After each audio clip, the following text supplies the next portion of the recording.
세상에는 되도록 멀리 해야 하는 사람도 있습니다. 가까이 하면 큰 해를 입게 되는 사람이 있다는 겁니다. 그래서 시편 첫 장 첫 구절 이렇게 말씀하시죠. 복 있는 사람은 악인들의 꾀를 따르지 아니하며 죄인들의 길에 서지 아니하며 오만한 자의 자리에 앉지 아니하고. 그렇습니다. 복 있는 사람은 어떤 사람입니까? 악인의 길을 따르지 않는 사람이라고 말씀합니다. 죄인의 길에 서지 않는 사람이라고 말합니다. 오만한 자의 자리에 앉지 아니하는 사람이라고 말씀합니다. 그러니까 죄인들, 악인들, 오만한 자들, 이런 사람은 가까이 하면 안 된다는 말씀이 되기도 하겠지요. 심리학자들도 반드시 멀리하라고 경고하는 사람들이 있습니다. 사이코패스, 소시오패스, 이런 사람들이라고 합니다. 말하자면 반사회성 인격 장애를 가진 사람들이라고 합니다. 사회에 악을 끼치는 사람이라고 하지요. 심리학자들은 그런 사람들이 인구의 5% 이상 존재한다고 합니다. 그렇다면 20명 중 1명은 반사회성 인격 장애를 가지고 있다는 뜻이겠지요. 조심하라는 겁니다. 그런데 사이코패스나 소시오패스 못지않게 위험한 사람들이 있습니다. 바로 나르시시스트라는 사람들입니다. 병적으로 자기애가 강한 사람들이라는 것이지요. 자기를 지나치게 사랑하는 사람들이라는 겁니다. 근본적으로 남을 사랑하는 마음이 존재하지 않습니다. 오직 자기 자신만을 사랑하는 사람을 가리킵니다. 학자들은 사이코패스도 소시오패스도 사실은 다 나르시시스트의 한 부분이라고 정리합니다. 조심하라는 것이지요. 이런 사람일수록 자기 자신을 감추고 접근하기 마련이라고 합니다. 처음에는 그런 사람을 아주 좋은 사람이라고 생각하게 만든다는 것이지요. 그래서 심리학에서는 그것을 가리켜서 러브 바밍이라고 합니다. 사랑의 폭격이라고 합니다. 마치 비행기에서 폭탄을 투하하듯이 사랑을 퍼붓는다는 겁니다. 정신없이 사랑을 고백하고 선물을 사주고 칭찬하면서 사랑을 퍼부어 줍니다. 그렇게 해서 일단 자기를 좋아하게 만듭니다. 그렇게 해서 자기에게 마음을 열게 만듭니다. 잘 구분하라는 것이지요. 이것이 진심인지 아니면 나를 이용하려는 것인지 구분할 줄 알아야 한다는 겁니다. 일단 그렇게 사람의 마음을, 환심을 사서 빼앗은 다음에 그 사람을 도구로 이용하게 된다는 것이지요. 오늘 본문의 압살롬이 바로 그런 사람이었다는 겁니다. 대표적인 나르시시스트로 러브 바밍, 말하자면 사랑의 폭탄을 투하합니다. 그래서 이스라엘 전체를 사로잡았던 사람입니다. 압살롬은 누구냐? 다윗 왕의 세 번째 아들이었습니다. 거기에다가 외모가 대단한 사람이었습니다. 사무엘하 14장 25절 말씀 보면 온 이스라엘 가운데서 압살롬같이 아름다움으로 크게 칭찬받는 자가 없었으니 그는 발바닥부터 정수리까지 흠이 없음이라. 그러니까 이스라엘 전체 쪽에서 제일 잘생긴 사람, 제일 멋진 사람이 바로 이 압살롬이었다는 겁니다. 얼마나 잘생겼는지 발바닥부터 정수리까지 흠이 없었다고 합니다. 당시에는 잘생긴 남자의 조건 중에 하나가 머리카락이 풍성한 것을 으뜸으로 여겼던가 봅니다. 이 압살롬은 머리카락도 엄청나게 풍부했습니다. 사무엘하 14장 26절, 그의 머리털이 무거움으로 연말마다 깎았으며 그의 머리털을 깎았을 때 그것을 달아본즉 그의 머리털이 왕의 저울로 200세겔이었더라. 아무튼 잘생겼다는 겁니다. 이스라엘에서 최고 미남이었다는 겁니다. 바로 그 사람이 압살롬이라는 사람이란 겁니다. 그런데 그가 나르시시스트였습니다. 자기애가 강한, 자기만을 너무 지나치게 집착하고 사랑하는 사람이었다는 것이지요. 자기 자신만을 중요시했습니다. 형제도 부모도 이용의 대상일 뿐 사랑의 대상이 아니었던 겁니다. 그의 여동생을 이복형 암논이 성폭행합니다. 그러자 압살롬이 그 형 암논을 살해하고 말았습니다. 그가 누이 동생이 을 범했다고 암논을 잔인하게 살해했는데 이것은 복수를 위한 것이기도 했지만 장차 왕위를 하기 위한 탐욕의 영향도 컸던 겁니다.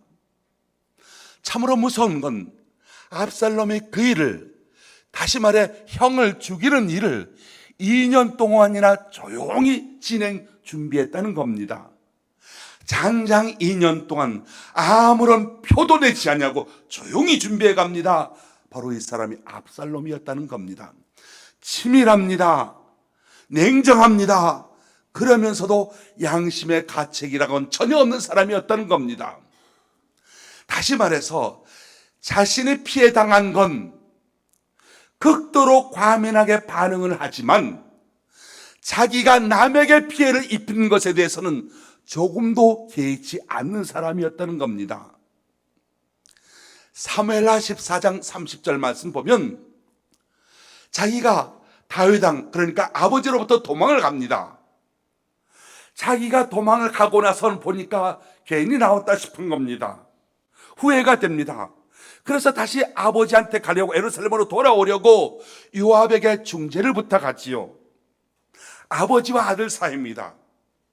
못할 말이 못 있겠습니까? 다른 사람 중재할 일이 무엇이겠습니까? 그냥 마치 당자처럼 아버지, 제가 잘못했습니다. 아버지한테 돌아오고 아버지하고 직접 해결하면 될 일이었습니다. 그런데 아버지에게는 직접 말하지 않고 다른 사람을 끼워서 돌아오게 합니다. 그래서 요압을 불러내려고 요압에게 일을 맡기려고 요압의 밭에 불을 지르지요. 요압이 자기를 찾아오게 만듭니다. 다시 말해서 압살롬은 자기의 뜻을 관찰하기 위해서라면 남의 밭에 불을 지른 사람이었다는 겁니다. 그러면서도 조금도 미안해하지 않는 사람이었다는 겁니다. 무서운 사람이죠. 그가 또다시 예루살렘으로 돌아와서 치밀한 음모를 꾸미기 시작합니다. 바로 아버지를 죽이려고 하는 겁니다. 아버지를 몰아내려고 하는 겁니다. 그 자리를 차지하려고 음모를 꾸밉니다. 압살롬은 형을 죽이기 위하여 2년을 준비한 사람입니다. 그런데 아버지를 죽이기 위해서는 4년을 준비합니다. 치밀하게 4년 동안 하나씩 준비해 갑니다. 아버지를 몰아내려고, 아버지를 죽이려고, 그 자리를 차지하려고 치밀하게 준비해 나가지요. 정말 끔찍한 악인데, 그런데 정작 사람들에게 그의 모습 비춰지는 것이라고는 한량없이 선한 사람으로 비춰집니다. 정말 멋있는 사람으로, 아름다운 사람으로, 굉장히 대단한 사람으로 그렇게 비춰집니다. 사무엘하 14장 33절 요압이 왕께 나가서 그에게 하라매 왕이 압살롬을 부르니 그가 왕께 나가 그 앞에서 얼굴을 땅에 대어 그에게 절하매 왕이 압살롬과 입을 맞추니라. 압살롬은 요압을 통해서 요압부터 중재 좀 서달라고, 내가 예루살렘으로 돌아가게 해달라고 그렇게 해서 예루살렘으로 돌아와 아버지 다윗을 만납니다. 그런데 자기가 직접 돌아오는 것이 아버지와 화해를 하고 돌아오는 것이 아니고 다른 사람을 끼고 돌아오는 이유가 무엇이었겠습니까? 진정한 용서와 화해의 자리가 아니었다는 겁니다. 위선과 반역의 자리였던 겁니다. 압살롬은 요압을 이용해서 예루살렘으로 다시 돌아옵니다. 압살롬은 아버지 다윗과 입을 맞춥니다. 그 후에 압살롬은 자기를 위하여 병과 말들을 준비하고 호위병을 둡니다. 반란을 꾸밉니다. 반역을 준비합니다. 아버지의 왕위를 차지하기 위하여, 아버지를 몰아내기 위하여 치밀하게 그리고 조용히 준비합니다. 어떻게 합니까? 일단 백성들에게 자신을 과시하기 시작합니다. 1절 말씀 보십시오. 수레와 말 여러 필을 준비합니다. 착실하게 준비합니다. 자기를 위한 호위병 50명, 자기 세력 50명을 준비합니다. 하나씩 하나씩 치밀하고 면밀하게 준비합니다. 뭘 준비한다고요? 반란을 준비한다는 겁니다. 사실 예루살렘은 산 꼭대기에 있는 요새화된 도시입니다. 그렇기 때문에 그 성 자체가, 도시 자체가 요새이기 때문에 말들이나 병거가 전혀 필요 없는 것입니다. 그런데 압살롬은 그런 곳에서 말이 끄는 병거를 타고 다닙니다. 그리고 호위병 50명이나 데리고 다닙니다. 그러니 그는 어디서든지 백성들의 주목을 받을 수 있었습니다. 근산 최고의 미모에다가 화려한 병거를 타고 병사들의 호의를 받는 그 모습, 아주 대단한 사람처럼 보여지기 마련이지 않겠습니까? 거기에다가 2절 말씀 보면 압살롬 부지런하기까지 합니다. 성실합니다. 매일매일 아침 일찍 일어납니다. 그리고 아침마다 성문 입구 길가에 서 있습니다. 누가 봐도 왕자님이 이렇게 성실하시니, 그리고 이렇게 친절하시니 이 압살롬의 평판이 날로 날로 좋아집니다.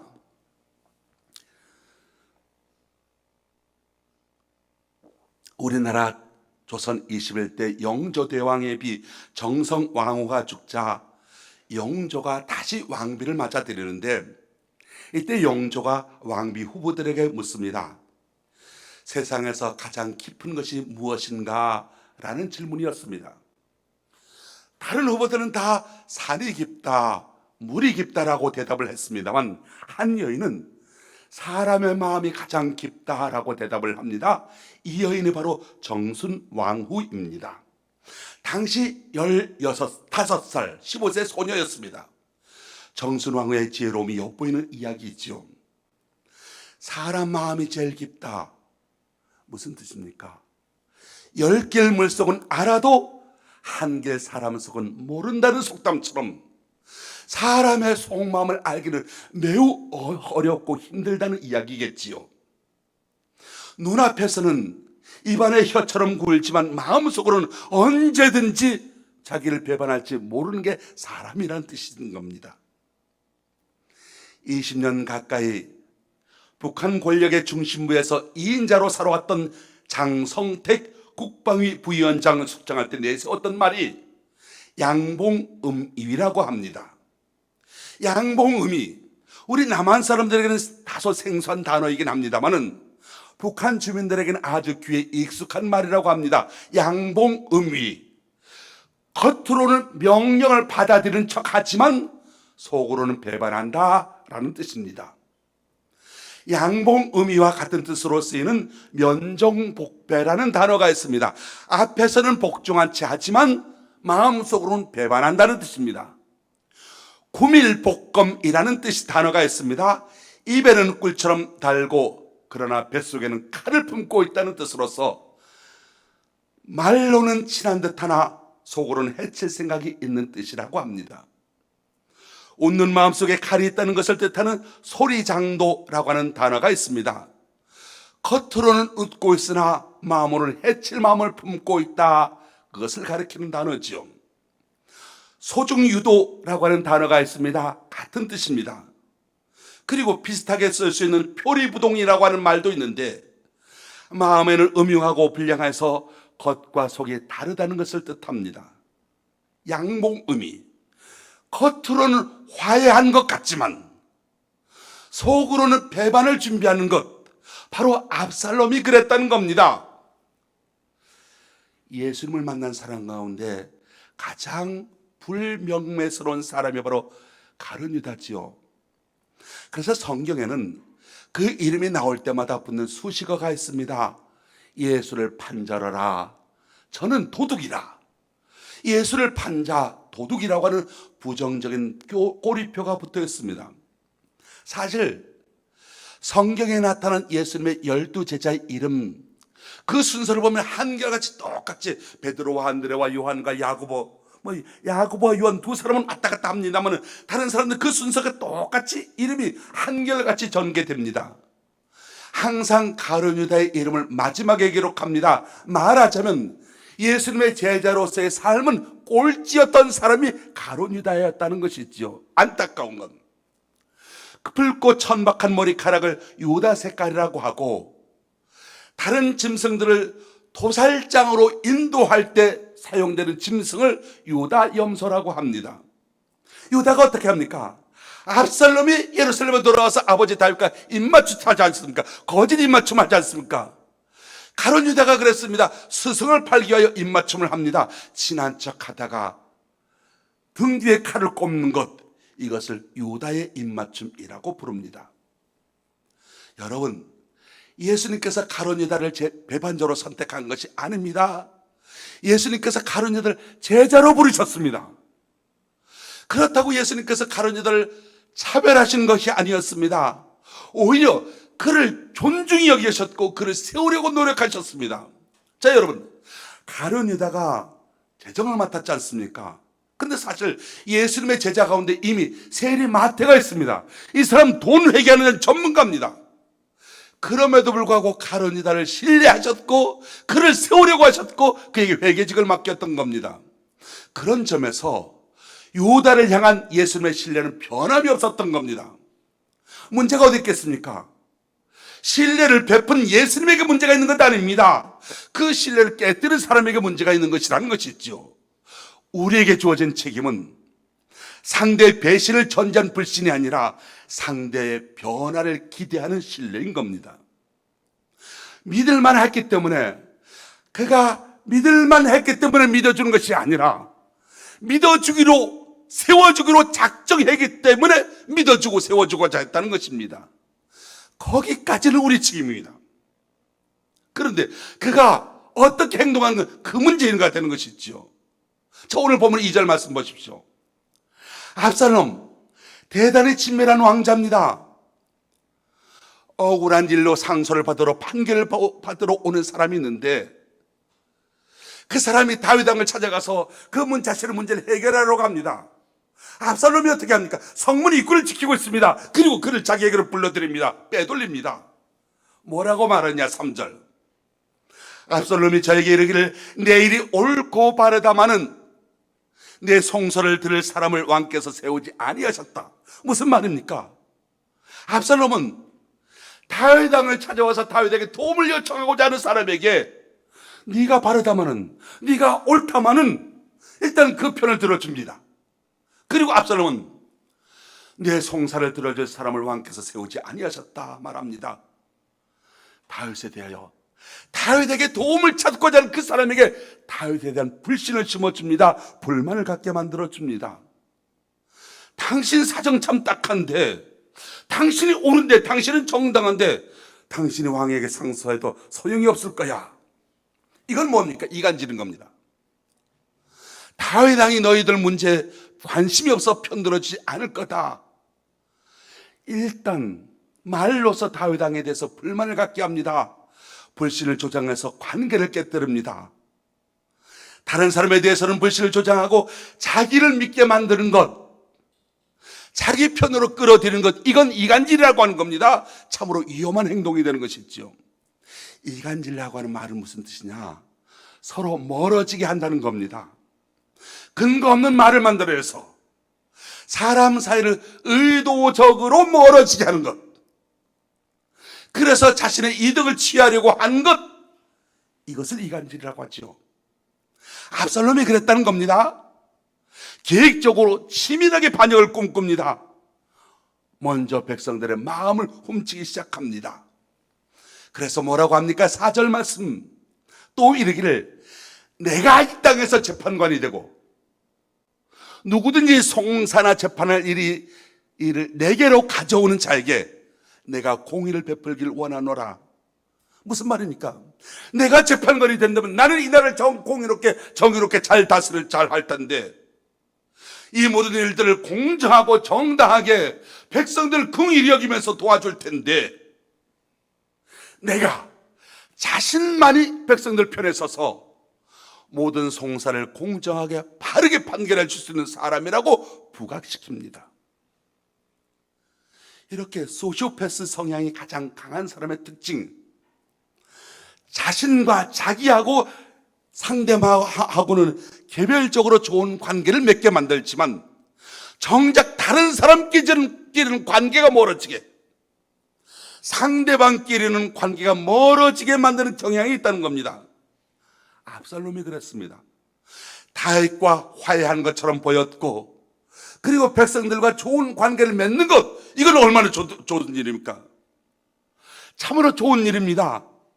그런데 문제는 정작 백성을 찾아오려고 했던, 다윗을 찾아오려고 했던 백성들의 마음, 다윗과 백성의 관계를 깨져가기 시작한다는 겁니다.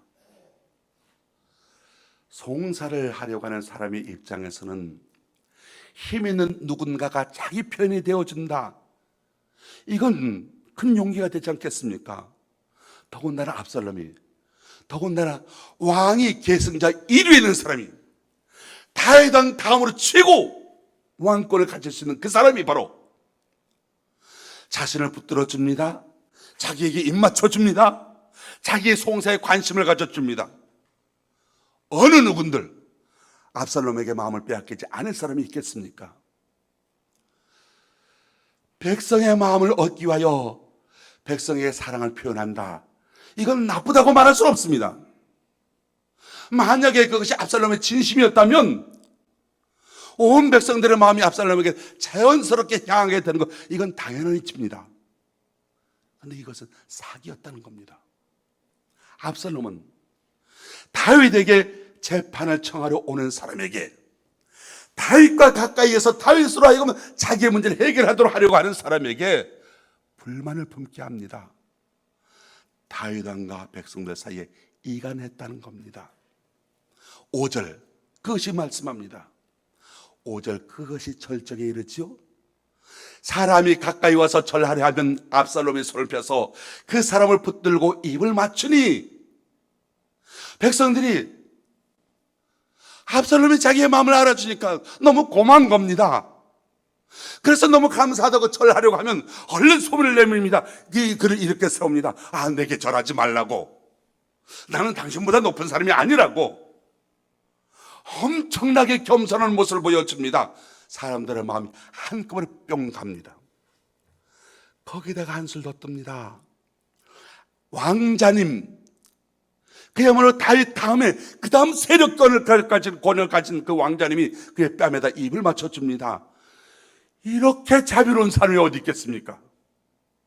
백성들이 너무너무 감동을 받습니다. 너무너무 친절한 겁니다.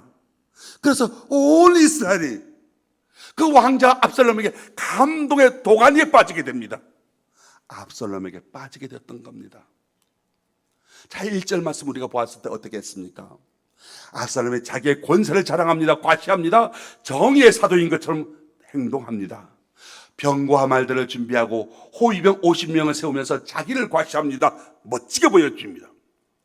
그리고 5절에서는 다른 모습을 보여줍니다. 그야말로 겸손한 모습으로, 그야말로 친절한 목자로 나타납니다. 남을 엄청나게 생각해주는 선한 목자인 것처럼 나타납니다.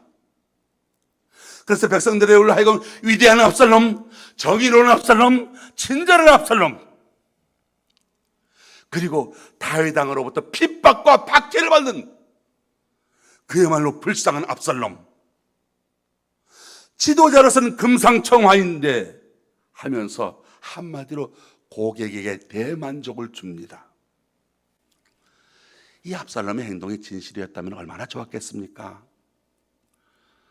실상은 그렇지 않았습니다. 아버지 다윗은 폭군이라 백성의 등가죽을 벗기는 사람으로 만들고 자기는 선한 목자라고 그렇게 내세웁니다. 나밖에 이스라엘의 선한 목자가 없다고 말합니다. 나는 당신들이 원하는 것은 다 들어주는 천사라고 말합니다. 거짓말인 겁니다. 매나가 아무리 좋아도 일은 일이고 늑대는 늑대인 겁니다. 양이 아닙니다. 마음을 훔쳤다, 이건 양이 아닌 겁니다. 압살롬은 피 흘린 사람이라고 성경은 말합니다. 재앙을 몰고 다니는 사람이라고 말합니다. 백성을 속이고 왕을 반역하는 악마를 감추고 있었습니다. 그리고 압살롬에게 속아 넘어가서 압살롬과 입 맞추고 손잡고 그랬던 백성들, 압살롬 편이 되고 말지요. 자, 그럼 여기서 우리가 의문을 갖게 됩니다. 왜 한결같이, 왜 그 많은 백성들이, 그 모든 많은 사람들이 한꺼번에 압살롬의 친절에 넘어갔겠습니까? 압살롬 왕자가 내 심정을 알아주는구나. 사람 마음을 움직일만 합니다.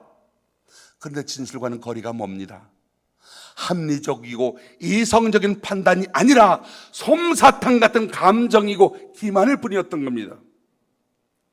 감정에 끌려가서는 안 됩니다. 거짓 친절에 속아서는 안 됩니다. 냉정해야 되고 분별력 있어야 되고 진실해야 합니다.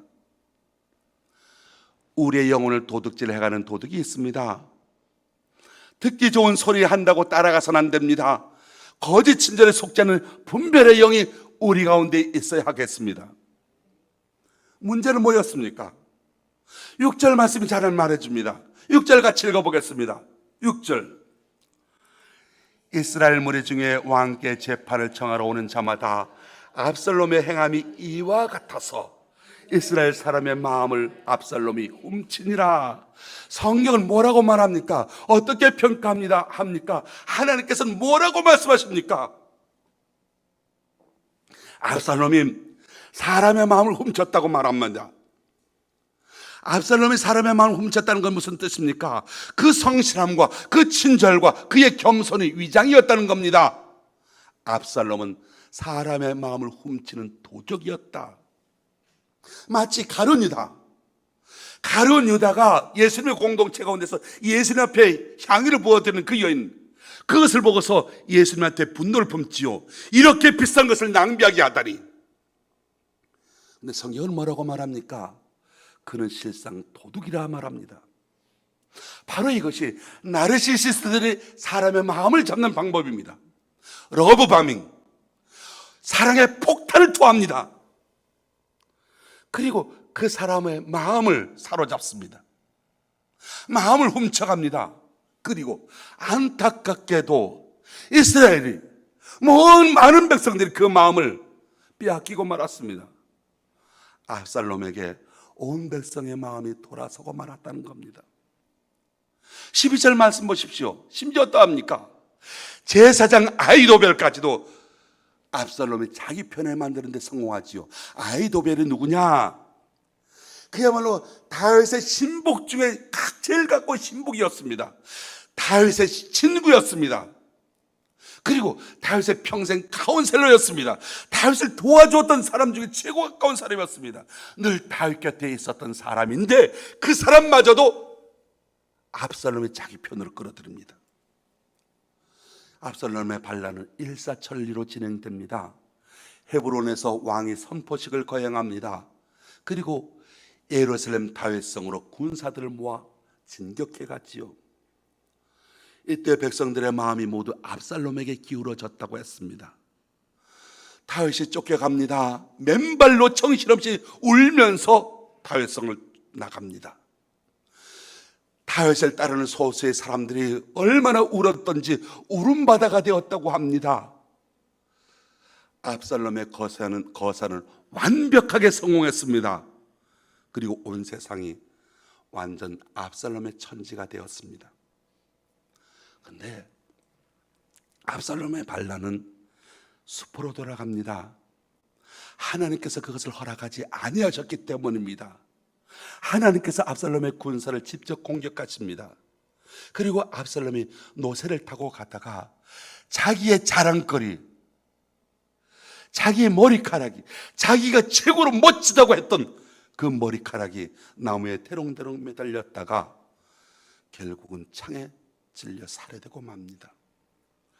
압살롬의 죽으니 압살롬을 따르던 부하들, 압살롬에게 마음을 빼앗겼던 그 사람들 그날로 뿔뿔이 흩어지게 됩니다. 압살롬은 유능했습니다. 결국은 그 유능함 때문에 인생이 망가지고 말았습니다. 우리가 알아야 될 건 뭐냐? 하나님은 우리가 얼마나 유능한가, 우리가 얼마나 뛰어난가, 얼마나 재력이 좋은가, 얼마나 유지인가, 이런 것으로 사람을 쓰지 아니하신다는 겁니다. 아무리 지혜롭게 치밀하게 준비해도 결국 그는 안 됩니다. 왜? 하나님께서 그를 결국 그 계획을 무산시키시기 때문입니다. 이 압살롬의 이야기를 보면서 우리는 매일매일 자기 자신을 성찰해 가야 합니다. 나에게는 그런 나르시시스트 같은 기질은 없는가? 나에게는 어찌 나만 사랑하고 다른 사람을 이용하려고 하는 그런 기질이 나에게는 없는가? 바로 내가 압살롬이 아닌가? 살펴보고 돌아봐야 한다는 것이죠. 나는 사람의 마음을 훔치는 고 있지는 아니한가 점검해야 한다는 겁니다. 남의 이야기가 아니라는 겁니다. 내 안에 압살롬을 찾아내서 그 압살롬의 모습을 던져야 합니다. 그러면 그때부터 하나님께서 이 어려움을 마음껏 사용하시고 쓰실 것입니다. 인생을 회복시켜 주실 것이고 평강을 주실 것이고 희락을 주실 것입니다. 원하기는 우리 모두가, 저와 여러분 우리 모두가 내 마음이 압살롬처럼 잘못되는 것을 막아야 합니다. 어떻게 해야 되겠습니까? 적극적으로 예수님의 마음을 품도록 해야 합니다. 세상에 다른 그 무엇이 내 마음을 점령하지 못하도록 해야 합니다. 성경은 말합니다. 너희 안에 이 마음을 품으라. 곧 그리스도 예수의 마음이니 그는 근본 하나님의 본체시나 하나님과 동등됨을 취할 것으로 여기지 아니하시고 오히려 자기를 비워 종의 형체를 가져 사람들과 같이 되었고 사람의 모양으로 나타나셨으며 자기를 낮추시고 죽기까지 복종하셨으니 곧 십자가에 죽으심이라. 예수님을 닮는다는 것 무슨 말이냐? 한마디로 낮아지고 겸손하게 섬기는 것을 말합니다. 만약에 여러분 압살롬이 낮아질 줄 알았다면 그는 반역하지 않았을 겁니다. 사람의 마음을 훔치지 않아도 됐을 겁니다. 자, 여러분, 사실 다윗과 같은 훌륭한 아버지를 둔 사람, 그렇게 훌륭한 아버지를 둔 사람, 이스라엘의 압살롬 말고 누가 있었겠습니까? 궁궐에서 살 수 있는 사람 누가 있었겠습니까? 다른 사람 생각해 보면 이 압살롬은 가진 것이 얼마나 많은 사람이었겠습니까? 사실 압살롬은 가만히만 있었어도, 반역을 꿈꾸지 않았어도 저절로 왕이 될 수 있는 사람이었습니다.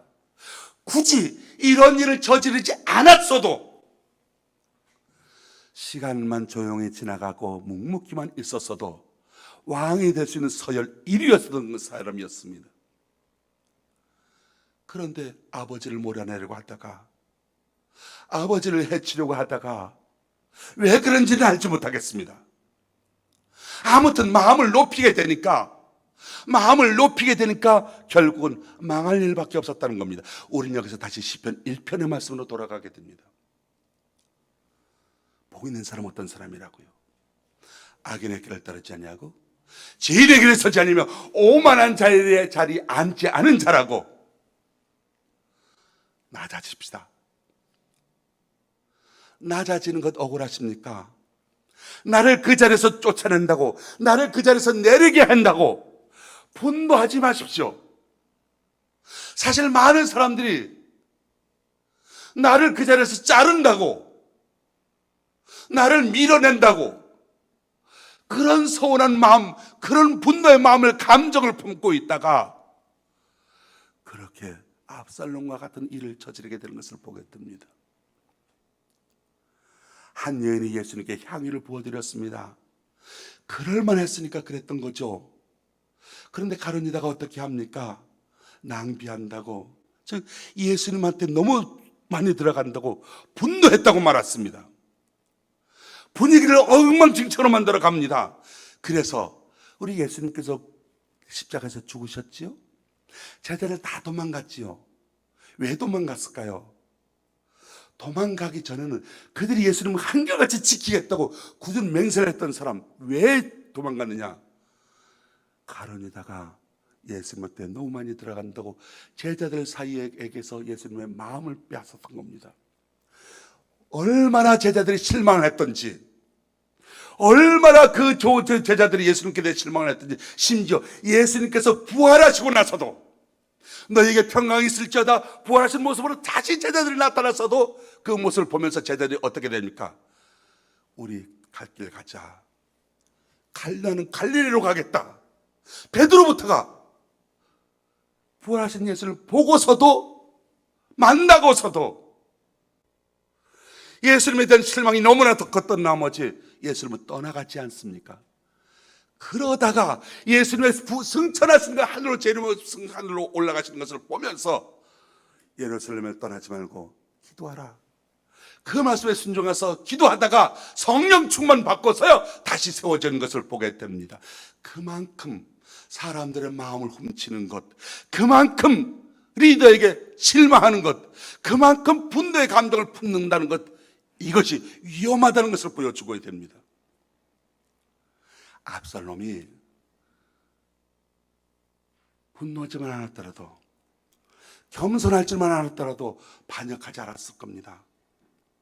아무리 권력에 눈이 멀었다 할지라도, 유혹한다 할지라도 나는 아버지 아들이고 나는 하나님의 자녀라는 것을 겸손하게 알았더라면 시험에 들지 않았을 겁니다. 압살롬이 섬길 줄 알았더라면 반역하지 않았을 겁니다. 왕은 군림하는 자가 아니라 백성을 섬기는 자입니다. 섬기는 것이 얼마나 귀한 것인가를 알았더라면 반역하지 않았을 겁니다. 어딜 가서 봉사하고 무엇을 하든 섬기는 사람이 되었을 것이고, 압살롬은 그야말로 훌륭한 사람, 하나님께서 세워줄 수밖에 없는 그런 사람이 되었을 겁니다. 사실 압살롬에게는 감사할 것이 너무나도 많이 있었습니다. 일단 그는 최고의 외모를 가지고 태어난 사람입니다. 거기에다가 왕자, 그것도 왕위설 1위에 있는 사람이었습니다.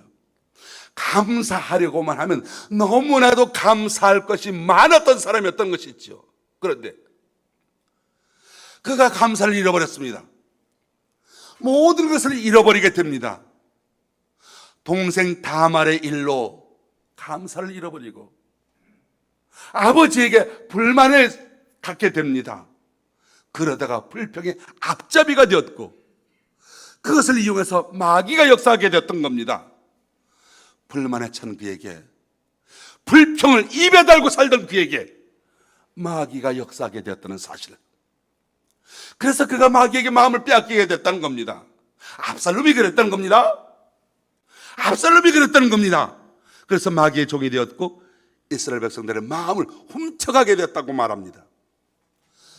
말씀을 정리합니다. 사랑하는 성도 여러분, 마음을 빼앗기지 마십시오. 악인들의 꾀를 따르지 말고, 죄인의 길에 서지 말고, 오만한 자의 자리에 앉지 마십시오. 분노하는 자와 함께 마음을 같이 하지 마십시오. 불평하는 자와 마음을 같이 하지 마십시오. 가까이에서는 안 될 사람을 분별할 수 있는 지혜가, 통찰력이 여러분에게 있게 되길 축원합니다. 오직 여호와의 말씀을 즐거워하고 그 말씀을 주야로 묵상하십시오. 탕자가 집을 나갔을 때 왜 아버지에게 탕자를 붙잡지 않았느냐고 말하지 마십시오. 그 아버지의 형편을, 그 아버지의 마음을 어찌 다 알 수 있겠습니까? 그 아버지들 왜 붙잡고 싶은 마음이 없었겠습니까? 그런데 아버지가 돼서, 어른이 돼서 왜 붙잡지 않았냐고 말할 것이 아니라는 것입니다. 원하기는 그 어떤 것보다 마음을 지키십시오. 모든 지킬 만한 것 중에 더욱 내 마음을 지키라. 생명의 근원이 이에서 날미니라. 하나님의 역사가 여러분에게 있게 되기를 축원합니다. 기도하겠습니다. 하나님 아버지, 저희들 가운데 회개의 영을 허락하여 주옵소서. 내 모습에서, 그리고 모든 사건 속에서 압살롬을 보기를 원합니다. 내 속에 압살롬을 발견하게 하시고 내 옆에 압살롬을 볼 수 있는 통찰력을 주옵소서. 병고와 말들을 준비하고 아침에 일찍 일어나 재판관 노릇을 하고 백성들의 마음을 도적질하는 압살롬처럼 다른 이의 마음을 들어주고 상담자가 되어주는, 그것이 무엇인지, 결론이 무엇인지 돌아보기를 원합니다. 쉽게 마음을 도적질 당할 수밖에 없는 저희를 불쌍히 여겨 주옵시고, 예수님을 믿는다 하면서도 미움과 원한과 분노의 감정에 휩쓸리지 않게 해 주옵시고, 내가 원하는 목적과 나 중심의 삶을 버림으로 진정한 예수님의 팔로워가 되게 하여 주옵소서. 예수님의 이름으로 기도합나이다. 아멘.